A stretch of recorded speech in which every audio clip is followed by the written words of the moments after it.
Бројот на заболени од карцином во државата е во пораст. Само минатата година се регистрирани над 5100 нови случаи. Загрижувачки е фактот дека се почесто се дијагностицира и кај младите луѓе, вели доктор Марија Караколева Илиова, единствениот онколог во Штипската клиничка болница.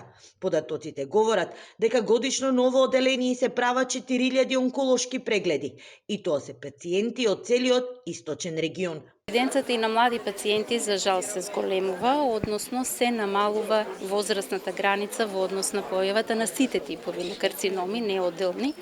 Меѓутоа, инциденцата да се зголемува, но и преваленцата, значи тоа е бројот на сите заболени се зголемува, а тоа е така и е во позитивна смисла во однос дека имаме напредок и во лекувањето кај овие заболувања, па имаме и продолжување на животот кај овие пациенти.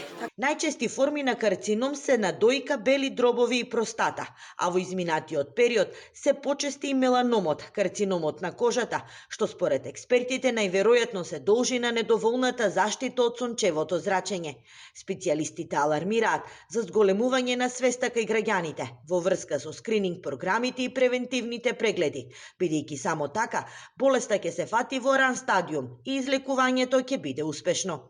Тука треба да работи примарната здравствена заштита, да се подигне свеста и значењето на скрининг програмите, бидејќи тоа се програми за да токму се дијагностицира карциномот, да се фати во најраниот стадиум, кога и излекувањето е 90%. Значи нас и во тие 100.000, да речеме, пациенти опфатени со скрининг програмата и еден пациент да се фати во ран стадиум е 100% за тој еден пациент. Според експертите, зголемениот број на пациенти со карцином во државата се должи на загадената животна средина, нездравиот начин на живот, како и недостатокот на лекари и скрининг програми, посебно за населението во руралните средини.